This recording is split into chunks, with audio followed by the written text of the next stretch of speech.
Hello， 各位好，我是 Vision Lab 修整所的阿修。今天我們要來拆解一個在當今世界極度敏感卻又至關重要的議題——反猶主義。那要真正看懂現在的新聞跟衝突，我們就必須超越一個流傳很久卻充滿誤導性的說法。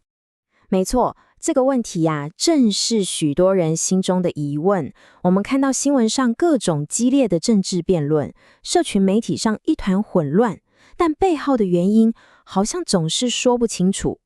為什麼一個看似古老的仇恨，到了今天依然像個火藥庫，隨時都可能引爆全球的輿論呢？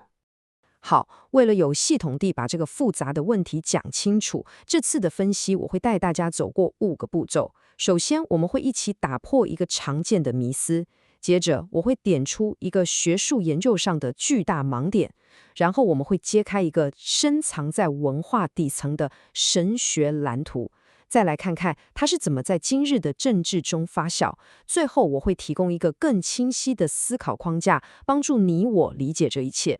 接下來，我們就進入第一個關鍵點。很多人相信反猶主義是一種永恆的仇恨，好像它就是寫在人類歷史劇本裡一個沒辦法避免的部分。但這個聽起來很簡單的解釋，其實非常危險，甚至可以說是有毒的。你聽聽看，政治哲學家漢娜·鄂蘭這句話，可以說是精準地刺破了問題的核心。如果我們把反猶視為一種理所當然的自然現象，那就等於是把仇恨給正常化了，就會帶來一個很可怕的後果，也就是加害者的行為將不再需要被解釋或追究，因為一切都變得合情合理了嘛。這個框架最大的問題，我們可以從3個方面來看。第一，它讓仇恨變得理所當然；第二，它為施暴者提供了完美的借口；而最糟的是第3點，它會導向一個很扭曲的結論：猶太人之所以受苦，是因為他們自己有問題。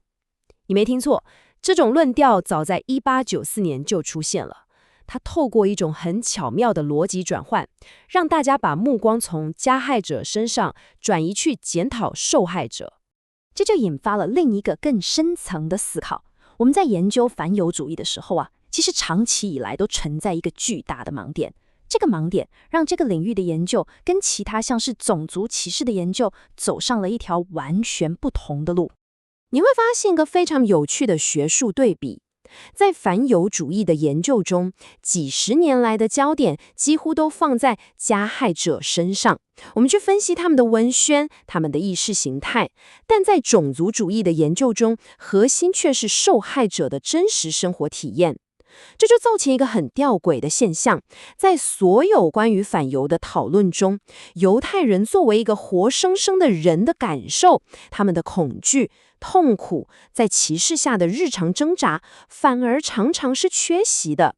接下來，我們就要進入這次分析最核心的部分。要真正理解反猶主義為什麼這麼頑固，我們必須挖得更深，去看一個隱藏在整個西方文化底層、流傳了幾千年的神學藍圖。你可以把它想象成一套古老的思維習慣，它幾乎是以潛意識的方式在影響着現代人的判斷。這個隱形的藍圖主要有3個核心的觀念支柱所構成。它們就像是現代社會建築的地基一樣，雖然看不見，卻非常根深蒂固，以至於即使在強調科學理性的今天，依然在暗中影響着我們看待猶太人以及相關議題的方式。好，第一根支柱我們稱之為永久為僕。這個觀念源自於早期的基督教神學，它不只是單純的社會偏見哦，而是建立了一套被認為是神聖的價值跟人群的等級制度。在這個制度裡，猶太人的社會地位從一開始就被定義為必須是低下的，是來服務他人的。5世紀的神學家聖奧古斯丁，當時在教會裡是個極具影響力的人物，他就把這句話白紙黑字的寫了下來。請注意哦，這在當時不是一個比喻，而是一條具有權威性的指導原則，直接為一種神聖秩序下的社會階級劃定了界限。這影響了歐洲接下來1000多年的法律與文化。那這個觀念的直接後果是什麼呢？就是長達好幾個世紀的法律都明文禁止猶太人擔任公職或擁有任何形式的權利。從此，一種文化上的焦慮感就被深深植入了西方社會。只要看到猶太人掌權，就會覺得渾身不對勁，覺得這是不自然的、違反秩序的。這就像是一種深層的文化過敏反應。第二根支柱是流亡及懲罰。這個觀念認為，猶太人失去家園，流散到世界各地，並不是單純的歷史偶然，而是來自上帝的神聖懲罰，懲罰他們拒絕了基督。這個想法不僅被基督教神學家大力強化，弔詭的是，甚至在一些猶太教的禱文裡面，也把它作為一種解釋自身苦難的方式而存在。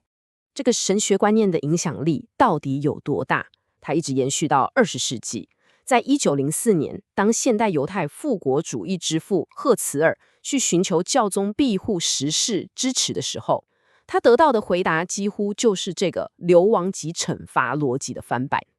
在當時的教廷看來，猶太人既然是被上帝懲罰而流亡，那麼他們想要重返故土的行為本身就是不合法的。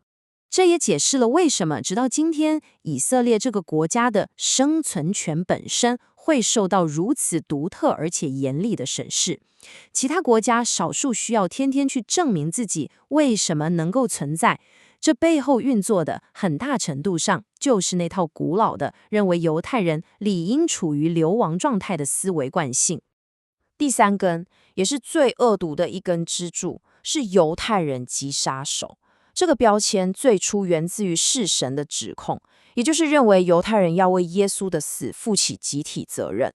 但這個標籤有着驚人的粘性和變形能力。隨着時間演變，它後來更衍生出各種恐怖的陰謀論，像是猶太人會秘密殺害基督徒兒童，用他們的血來獻祭等等。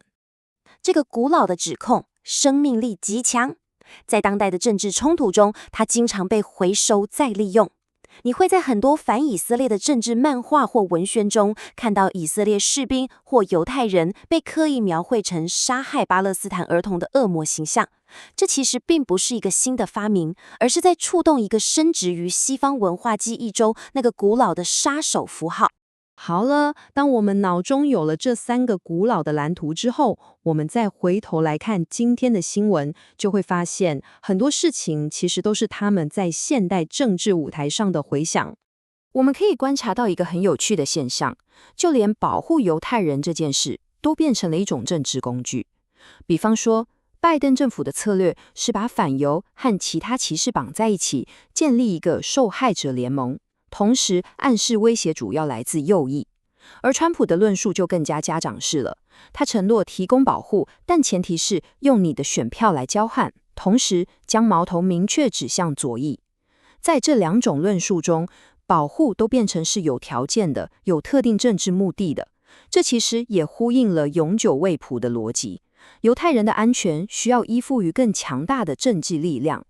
有位學者 David Nirenberg 的提問可以說是一針見血。在全球將近200個國家中，為什麼只有以色列的生存是需要被反覆論證、需要附加條件的？仿佛它的存在必須要得到其他國家的批准和善意。這背後其實就是我們前面提到的第二根支柱——流亡及懲罰的觀念在作祟。這個國家仿佛天生就不具備其他國家那種理所當然的合法性。那麼，面對這麼複雜、被歷史層層包裹的狀況，我們到底該如何思考？接下來，我想提供一個更有效的分析工具，幫助我們從情緒化的爭論走向更清晰的分析。我認為我們需要一套新的分析工具。首先，不要再執着於討論誰是真正的反猶者這種情緒性的問題，而是要轉向分析權力的結構，去檢視社會階級、法律和各種排斥的具體模式是怎麼運作的。其次，我們要把視角從加害者身上移開，真正去關注受害者的生活體驗，從一句微小的冒犯到實際的暴力威脅，這些都應該被納入討論，因為它們共同構成了歧視的真實樣貌。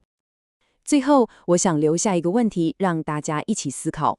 除了我們今天討論的反猶主義，在我們的社會中，是不是還存在其他類似的、來自過去的隱形藍圖，正在我們沒有察覺的情況下，深深地塑造着我們今天的行為、價值觀，還有政治判斷？總結一下今天的重點，要理解反猶主義，我們不能只停留在永恆仇恨這個簡單卻危險的標籤上，我們必須深入挖掘其背後的3個神學支柱，也就是認定猶太人地位低下的永久維譜，認為他們理應流亡的流亡即懲罰，以及將他們污名化為殺手的古老指控。我們看到這些古老的思維藍圖，至今仍在現代政治中發揮着巨大的影響。而一個更有效的方式，是把我們的焦點從抽象的恨轉移到具體的權力結構和受害者體驗上。今天的內容就到這邊。如果你覺得這集有幫助，記得馬上點讚加訂閱加開啟小鈴鐺。我們正在衝訂閱，需要你的支持。我是阿修，我們下次見，拜拜。